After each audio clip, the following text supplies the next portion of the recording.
piling it on because they keep adding all these other laws. And this is what makes it more and more difficult for a person to defend themselves from onerous charges, if you will. Look, I know people are going to say, okay, there he is. He's back on the anti-law, anti-cop bandwagon again. And no, I'm not. But pay attention to this, please. Because this is now hitting home. This is now for real. And what I have warned you about a police state, by giving the police too much power, has come to pass in Wisconsin. And I first got wind of this, and I wasn't able to hear the whole thing, but I wasn't able to do a thorough investigation on this yet. But you can better believe tomorrow I will have a lot more of this for you. But in Wisconsin, I did not know, mainly because I don't live in Wisconsin, there was something that is nicknamed the John Doe laws. Now, this law really came to light because of Scott Walker. Now, here's the thing.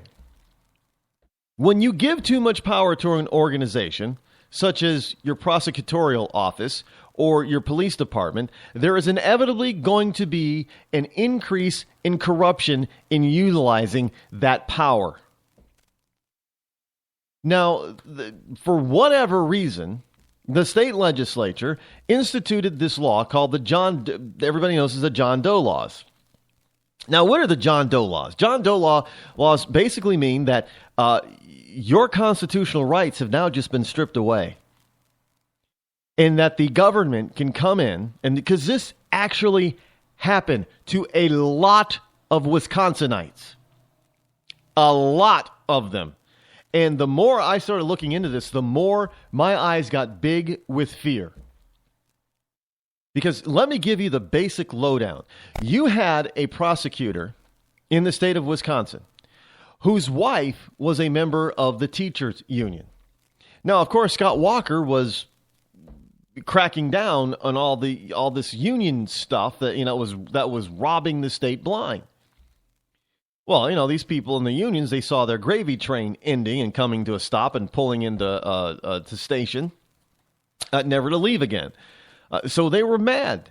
So they tried to get Scott Walker recalled, but Scott Walker easily handled all three of his elections in Wisconsin.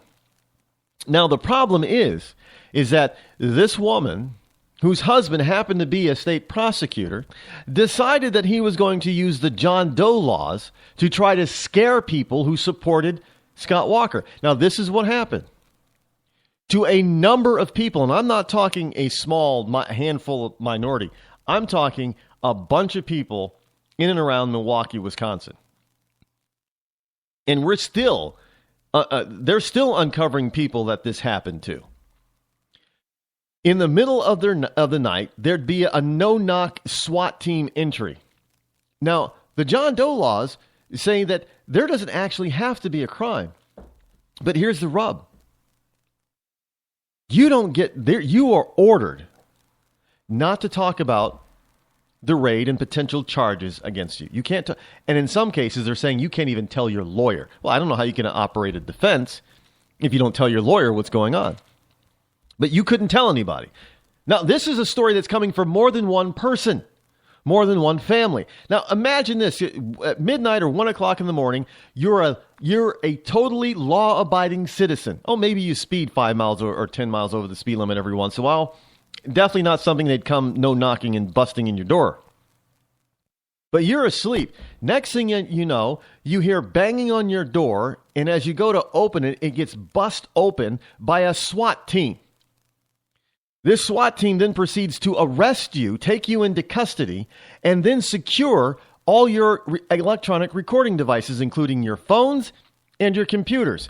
Most people that had this happen to them in Wisconsin and around Milwaukee still have not gotten their personal property back. All right, now this is a bunch of corrupt cops who are using a law and being told by a corrupt prosecutor, let's go harass these people and scare the living you-know-what out of them. We're going to be able to hold them without telling them why. That's also part of the John Doe law. They do not have to tell you why they're there. The cop can actually say, it's none of your business why we're here, why we are here. This is part of the law, folks. Go look it up. Now, I got to tell you something. This is something that Mr. Sean Hannity is skating right over. He wants no part of it. Why? Because he is one of those people that are a total 100% no matter what, cops are always right type of cop supporter. That's wrong. I mean, I was surprised to hear today that Rush Limbaugh was a little taken aback by this and didn't like it. Rush is also a very pro-government, pro-law, pro-cop type of person. But even he was looking at this and saying, there's a huge problem. And I've been warning you about this stuff since 2009.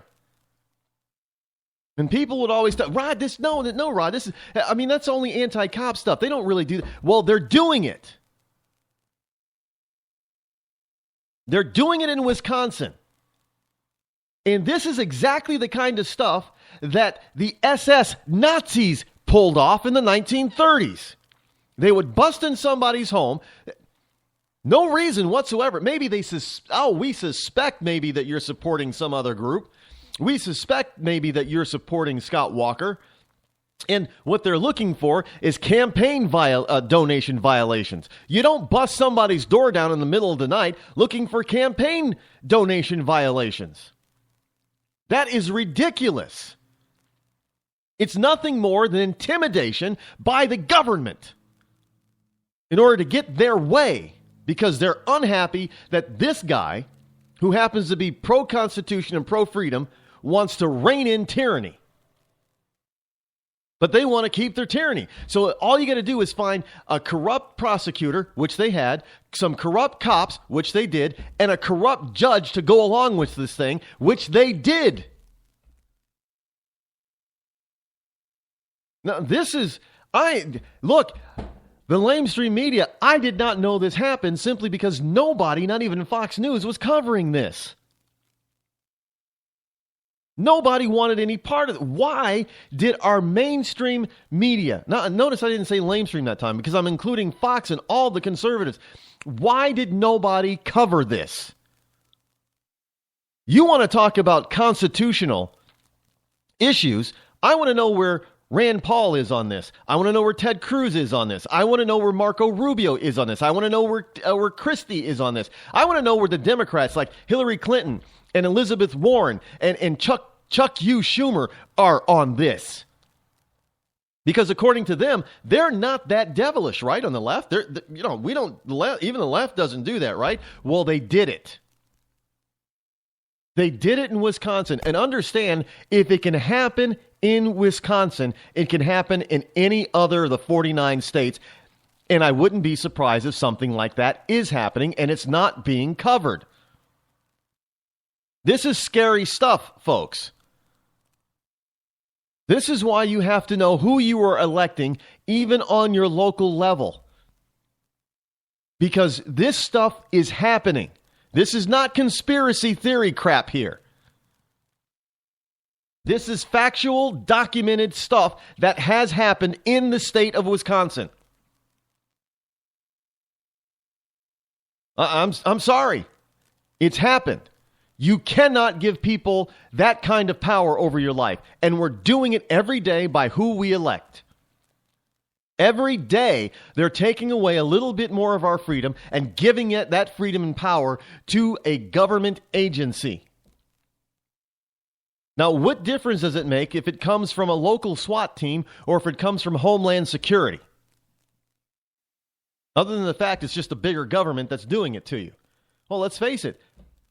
Federal government is doing something similar.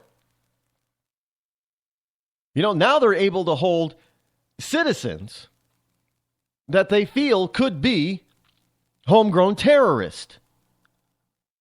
Now, some people might say, well, Rod, we got to be safe. Well, look at who they labeled homegrown terrorists could be. Your returning military vet. Now, I don't know about you, but I wouldn't want to serve in the military. Get out of the military, especially after deploying in a war zone, come back, retire from the military, then be lying in bed with my wife and my family, sound asleep at 1 a.m, and having a no-knock SWAT team bust in my door, pointing M16s at me and saying that I'm under arrest, and then telling me I can't tell anybody why I'm under arrest, and having them, if I ask the question, why am I under arrest, and having them not tell me because they say it's none of my business.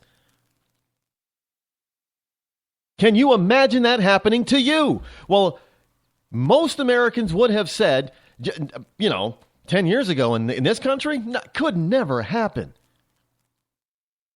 Well, it did. It did happen. And I have been warning you since 2009 that something like this could happen. And people got on me saying, "Oh, Rod, you're cop bashing, you're anti-cop, or you're conspiracy theorist, you belong with the conspiracy nuts." And I kept telling you that the writing was on the wall. I kept telling you over and over. And now we're finding out this is stuff that they tried to bury. And it is coming out now, and it happened in Wisconsin recently.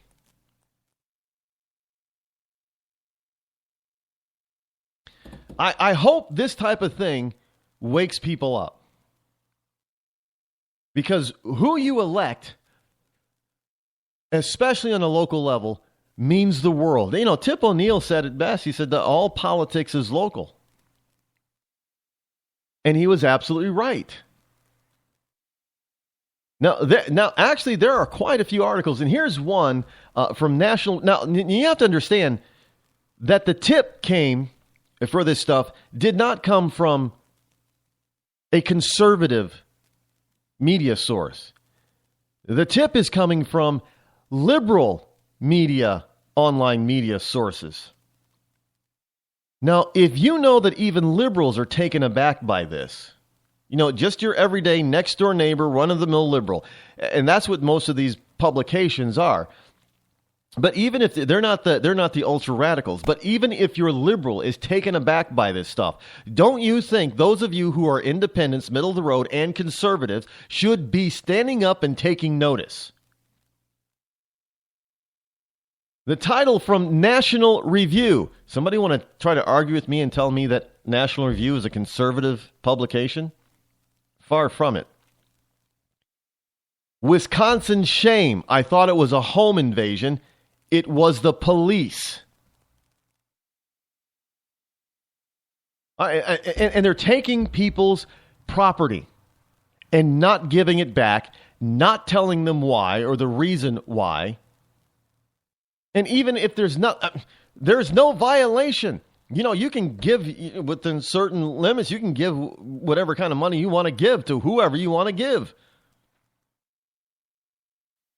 And the whole thing was nothing more than an intimidating factor to try to keep people from supporting Scott Walker.